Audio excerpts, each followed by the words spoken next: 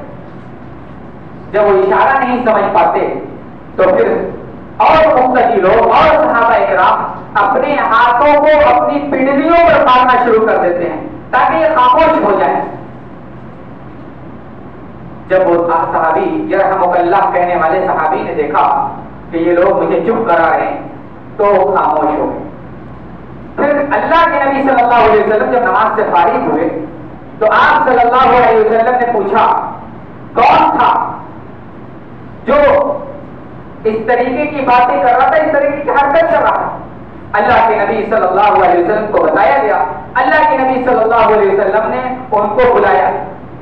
بلا کر کے اللہ کے نبی صلی اللہ علیہ وسلم نے انہیں کچھ بھی نہیں کہا، بلکہ اللہ کے نبی صلی اللہ علیہ وسلم نے فرمایا اے میرے ساتھی، ان هذه الصلاۃ، یہ نماز ہے، یہ نماز ہے، یہ ذکر کی چیز ہے، یہ قرآن کی تلاوت کی جگہ ہے، یہ اللہ کو یاد کرنے کی جگہ نماز ہے. نماز میں اللہ کو یاد کیا جاتا ہے، نماز میں اللہ کا ذکر کیا جاتا ہے، نماز میں قرآن کی تلاوت کی جاتی ہے. اس میں لوگوں سے کلام کرنے کی گنجائش نہیں ہے. اللہ کے نبی صلی اللہ علیہ وسلم کے اس عمل سے اتنا متاثر ہوئے کہ انہوں نے بعد میں کہا کہ میں نے اتنا بہترین معلم، اتنا بہترین استاد میں نے آج تک نہ دیکھا ہے، نہ اس سے پہلے دیکھا ہے، نہ اس سے بعد دیکھا ہے. یہ تھا نبی کی سمجھانے کا انداز. آج ہماری مساجد میں بعض بچے آتے ہیں، ان بچوں کو سمجھانے کے بجائے ہم اسے ڈانٹتے ہیں، اسے جھڑکتے ہیں، اور اس کا ریئیکشن یہ ہوتا ہے کہ ہمارے بچے مسجد آنا نہیں چاہتے، ہمارے بچے مسجد سے قریب ہونا نہیں چاہتے. بچے مسجد میں آئیں، شرارت کرتے ہیں، کریں، آپ اس کو سمجھائیں، بہترین انداز سے سمجھائیں. انشاءاللہ یہ بچے مستقبل کے روشن چراغ ہوں گے. تو یہ تھا نبی علیہ السلام کی بات کا انداز، گفتگو کا انداز. اسی طریقے سے اگر ہم حسن معاشرت چاہتے ہیں اور ایک بہترین شہری بننا چاہتے ہیں تو ہمیں اپنے اخلاق کو بہترین بنانا ہوگا. ہمارے اخلاق اچھے ہوں، ہمارے لوگوں کے ساتھ ملنے جلنے کے طریقے اچھے ہوں. نبی علیہ السلام، ایک حدیث آپ اپنے سامنے رکھیں، نبی علیہ السلام کس طریقے سے لوگوں کے ساتھ پیش آتے. آپ کے ساتھ لوگ برا کرتے، آپ کو کوئی اور تکلیف دیتے، لیکن اس تکلیف کے باوجود اللہ کے نبی اس کے ساتھ اچھا شروع. حضرت انس بن مالک کہتے ہیں کہ ہم نبی علیہ السلام کے ساتھ چل رہے ہیں، وعلیہ برد نجرانی غلیظ الحاشیہ. اللہ کے نبی صلی اللہ علیہ وسلم کے جسم مبارک پر ایک چادر تھی جس کی کناری موٹے دھاگے سے بنی ہوئی تھی. جس کے کنارے پر موٹا دھاگا یا موٹا کپڑا لگا دیا گیا ہے. اللہ کے نبی چادر اوڑھے ہوئے تھے, آپ چل رہے ہیں, اتنے میں آپ کے پیچھے ایک دیہاتی آتا ہے, ایک اعرابی آتا ہے, اور اعرابی جب آتا ہے تو اللہ کے نبی صلی اللہ علیہ وسلم کی چادر پکڑ کر کے کھینچ دیتا ہے. حضرت انس بن مالک کہتے ہیں کہ جب وہ چادر کھینچتا ہے اتنی تیز کھینچتا ہے کہ میں نے نبی علیہ الصلوۃ والسلام کے کندھے پر دیکھا کہ اس چادر کے نشان پڑے ہوئے ہیں. اللہ کے نبی صلی اللہ علیہ وسلم کی چادر اس نے پکڑ کر کے کھینچا, پھر اللہ کے نبی کو مخاطب کیا. مخاطب کرنے کے بعد کہا, اے محمد, آپ اللہ کے مال میں سے مجھے دینے کا حکم دیجیے. اللہ کے نبی صلی اللہ علیہ وسلم اس کی طرف مخاطب ہوئے. تھوڑا نہیں تھا, اللہ کے نبی صلی اللہ علیہ وسلم ہنس پڑے, اللہ کے نبی مسکرا دیے, اور مسکرانے کے بعد کہا کہ ان کو اس مال میں سے, مال غنیمت میں سے دیا جائے. یہ تھا نبی کے اخلاق, یہ تھے نبی کے اخلاق. آج ہمارے اخلاق کیسے ہیں؟ آج نہ جانے تھوڑی تھوڑی بات پر بھی ہم لوگوں کے ساتھ قطع تعلقی کر لیتے, لوگوں کے ساتھ اچھا سلوک نہیں کرتے, اپنے اوپر کیے گئے ظلم کا بدلہ لینے کے لیے ہم فوراً تیار ہو جاتے ہیں. اس طریقے سے ہم ایک اچھے شہری نہیں بن سکتے, اس طریقے سے ایک ہم اچھے معاشرتی نہیں بن سکتے. ایک اچھے شہری بننے کے لیے کچھ دینا پڑے گا, اچھے اخلاق کو اپنائیں. اسی طریقے سے ایک اچھے شہری بننا چاہتے ہیں تو نبی علیہ الصلوۃ والسلام کی زندگی پڑھیے. آپ نے ایک اچھے شہری کا ثبوت اس طور سے دیا کہ آپ اپنے پڑوسیوں کے ساتھ بھی اچھا سلوک کرتے, حسن اخلاق اپنے تک ہے, بہترین گفتگو اپنی ذات تک ہے, لیکن آپ اپنی ذات سے اٹھ کر کے دوسروں کی بھلائی, دوسروں کی خیر خواہی اور دوسروں کی اچھائی کے لیے سوچا کرتے. اللہ کے نبی صلی اللہ علیہ وسلم پڑوسیوں کے ساتھ کیسا سلوک کرتے؟ ایک اچھے شہری, ایک ذمہ دار شہری, ایک غیور شہری کی علامت یہی ہے کہ اپنے ارد گرد پاس پڑوس علاقے کے لوگوں پر غور کرے. آیا بھوکا تو نہیں مر رہا, آیا اس کے کاروبار بند تو نہیں, آیا اس کے بچے کے لیے کھانے پینے کا انتظام ہے کہ نہیں. کبھی ہم نے غور کیا؟ ہم تو پکڑ مست ہو کر کے کھا کر کے خواب میں غفلت دیے رہے, رضائی اوڑھ کر جا رہے ہیں, سو جاتے ہیں, گرمی میں ایسیاں چلا کر کے سو جاتے ہیں. اس غریب پڑوسی جو رات کو بغیر کھائے سوتا ہے, رات کو بغیر کھائے بھوکا سو رہا ہوتا ہے, بھوک کی وجہ سے اسے نیند نہیں آتی, بھوک کی وجہ سے وہ سو نہیں پاتا, اس کے بچے بھی بلاتے, اس کے بچے روتے ہیں, لیکن ہمیں اپنے پڑوسی کا خیال نہیں. نبی علیہ الصلوۃ والسلام کی حدیث اپنے سامنے رکھو. آپ علیہ الصلوۃ والسلام نے فرمایا, ما زال جبریل یوصینی, حضرت جبریل اللہ کے نبی صلی اللہ علیہ وسلم کو برابر وصیت کر رہے ہیں, برابر وصیت کر رہے ہیں. کس تعلق سے؟ پڑوسی کے تعلق سے. حتی ظننت انہ سیورثہ, کتنی بڑی بات اللہ کے نبی نے کہہ دی. اتنی بار حضرت جبریل نے پڑوسیوں کے تعلق سے باتیں بتائی, پڑوسیوں کے حقوق کو بیان کیا کہ میں گمان کرنے لگا, مجھے ایسا فیل ہونے لگا. حتی ظننت انہ سیورثہ, کہ کہیں ہماری جائیداد میں, ہمارے مال میں ہمارے پڑوسی کو حصے دار نہ بنا دیا. سوچیے, اگر پڑوسی کو حصے دار بنا دیا جاتا تو پھر ہماری تو کھٹیا کھڑی ہو جاتی. آج ہمیں اپنے بھائی کا حصہ دینے, اپنی بہن کا حصہ دینے میں تو ہم ان کا حصہ نہیں دے پاتے. سوچیے, آج جن کا حصہ ہے ان کا حصہ دینے میں ہم کتریاتے ہیں. نبی علیہ الصلوۃ والسلام کہتے ہیں کہ جبریل علیہ الصلوۃ والسلام نے پڑوسیوں کے تعلق سے, پڑوسیوں کے ساتھ اس میں سلوک کے تعلق سے اتنی بار ہم سے گفتگو کی کہ ہمیں گمان ہونے لگا کہ کہیں پڑوسیوں کو حصہ دار نہ بنا دیا جائے, پڑوسیوں کو ہماری جائیداد میں شریک نہ کر دیا جائے. یہ ہے پڑوسی کے ساتھ اس میں سلوک. اللہ کے نبی کی ایک دوسری حدیث آپ پڑھیں. اللہ کے نبی صلی اللہ علیہ وسلم نے فرمایا, من کان یؤمن باللہ والیوم الآخر فلیکرم ضیفہ, بخاری کی روایت ہے. آپ صلی اللہ علیہ وسلم نے فرمایا, جو شخص اللہ اور اس کے رسول پر ایمان رکھتا ہے, اللہ اور اس کے رسول پر یقین رکھتا ہے, فلیکرم یکرم ضیفہ، اسے چاہیے کہ اپنے پڑوسی کا اکرام کرے، اپنے پڑوسی کی عزت کرے، اپنے پڑوسی کے ساتھ اچھا سلوک کرے۔ ایک اور حدیث اپنے سامنے، نبی علیہ الصلوۃ والسلام کے پاس صحابی رسول آتے ہیں اور کہتے ہیں اللہ کے نبی، محلے کی فلاں عورت جو بڑی نمازی ہے، بڑا صدقہ دیتی ہے، بڑا روزہ رکھتی ہے، نیکی کے جذبات اس کے دل میں کون کون کر کے بڑھے ہیں، لیکن اللہ کے نبی ایک چیز اس کے اندر ہے جو بڑی خراب چیز ہے۔ اے اللہ کے نبی، ایک چیز ہے جو اس کے لیے زیبا نہیں دیتی۔ اللہ کے نبی سے انہوں نے کہا، اللہ کے نبی، وہ چیز یہ ہے کہ پڑوسی کے ساتھ اس کا حسن معاشرت اچھا نہیں، بہترین سلوک نہیں، پڑوسی کو ایذا دیتی، پڑوسی کو تکلیف دیتی ہے، پڑوسی کے ساتھ اچھا سلوک نہیں کرتی۔ اللہ کے نبی صلی اللہ علیہ وسلم نے فرمایا، ہی النار، وہ جہنمی ہے، وہ جہنم میں جانے والی۔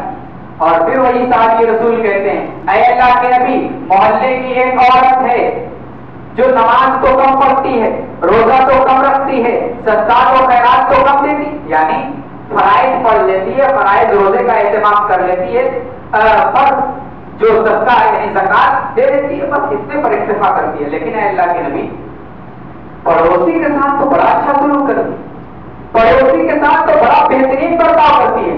اللہ کے نبی صلی اللہ علیہ وسلم نے فرمایا، ہی الجنہ، اور جنت کے اندر جانے والی، اور جنت کے اندر جائے گی۔